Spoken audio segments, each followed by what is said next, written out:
चलिए आज बात करते हैं न्यूट्रिशन यानी पोषण की। ये एक ऐसी चीज है जिसमें किसी की भी जिंदगी को बेहतर बनाने की एक जबरदस्त शक्ति छिपी हुई है। तो इस सफर में हम क्या क्या देखेंगे?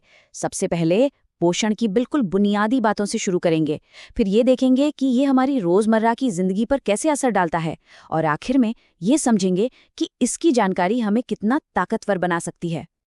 ठीक है, तो सबसे पहले बिल्कुल आसान सा सवाल, आखिर ये न्यूट्रिशन, ये पोषण है क्या चीज? इसे ऐसे समझिए, पोषण हमारे शरीर का फ्यूल है, उसका कच्चा माल। जैसे कि इमारत को बनाने के लिए ईंटों की जरूरत होती है, बिल्कुल वैसे ही हमारे शरीर की हर एक कोशिका को बढ़ने और ठीक से काम करने के लिए इन्हीं पोषक तत्वों यानी न्यूट्रिएंट्स की जरूरत पड़ती है। और पता है दिलचस्प बात क्या है? ये जो 6 जरूरी न्यूट्रिएंट्स हैं ना, ये अकेले काम नहीं करते।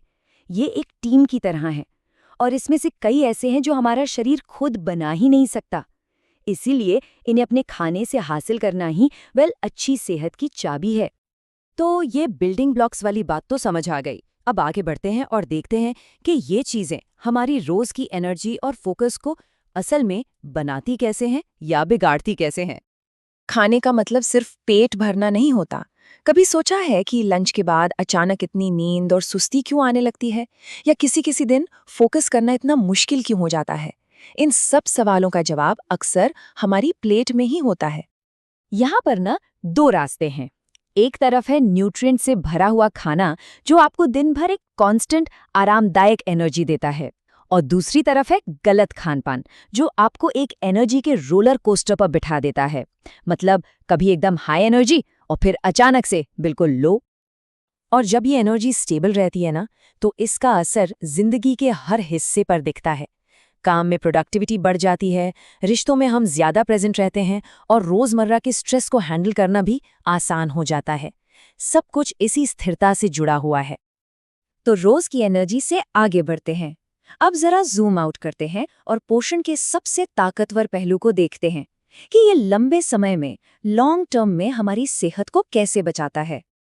रिसर्च बार बार इस बात को साबित करती है कि होल फूड्स यानी साबुत अनाज और चीजों से भरा डाइट सिर्फ खाना नहीं है, ये एक ढाल है, एक मजबूत ढाल हार्ट डिजीज, डायबिटीज और यहाँ तक कि कुछ तरह के कैंसर जैसी बड़ी बड़ी बीमारियों के खिलाफ। इसे और आसानी से समझने के लिए एक एग्जाम्पल लेते हैं, एक ऐसे डाइट पैटर्न का जिस पर सबसे ज्यादा रिसर्च हुई है, और देखते हैं कि उसका असर क्या होता है। 30%, जी हाँ 30% जो मेडिटेरेनियन डाइट है उस पर हुई स्टडीज में ये पाया गया है कि वो दिल की बीमारियों का खतरा 30% तक कम कर सकती है। ये नंबर ये अपने आप में बताता है कि सही खाना कितना बड़ा फर्क ला सकता है।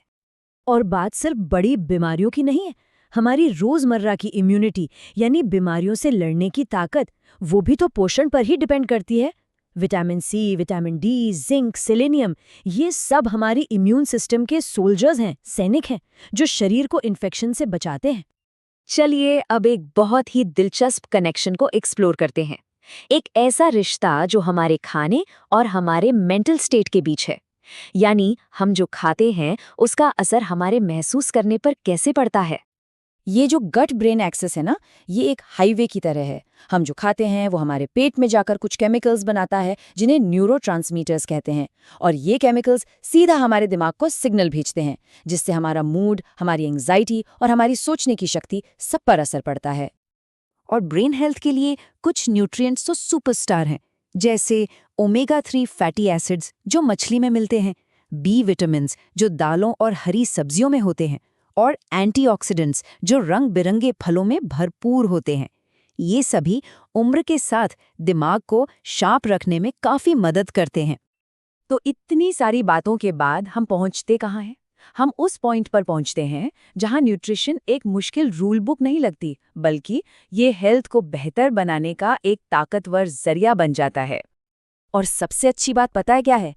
इसके लिए बहुत महंगी चीजें खरीदने की जरूरत नहीं है। जो मौसमी सब्जियां आती हैं, साबुत अनाज, दालें, ये सब किफ़ायती भी हैं, आसानी से मिल भी जाती हैं और पोषण से भरपूर भी हैं। ये जानकारी असल में एक तरह की आज़ादी है। आज़ादी मार्केटिंग के झूठे दावों से और हर दूसरे दिन आने वाली नई फैट डाइट्स के शोर से। जब ये ज्ञान होता है तो कोई भी कॉन्फिडेंट होकर अपने लिए सही चीज चुन सकता है और अपना फोकस शॉर्ट टर्म रिजल्ट से हटाकर लॉन्ग टर्म सस्टेनेबल हेल्थ पर लगा सकता है। और आखिर में ये सब मानसिकता का खेल है, एक बुनियादी बदलाव। जब हम समझने लगते हैं कि हम क्या खा रहे हैं, तो फिर खाने का हर फैसला एक पाबंदी या बोझ नहीं लगता, बल्कि वो खुद को सशक्त करने का, ताकतवर बनाने का एक तरीका बन जाता है। तो इस पूरी चर्चा के बाद एक आखिरी सवाल जो सोचना लाजमी है। अगर हम मानें कि खाना एक भाषा है, एक लैंग्वेज है, तो हम हर निवाले के साथ, हर मील के साथ अपने शरीर को क्या संदेश भेज रहे हैं?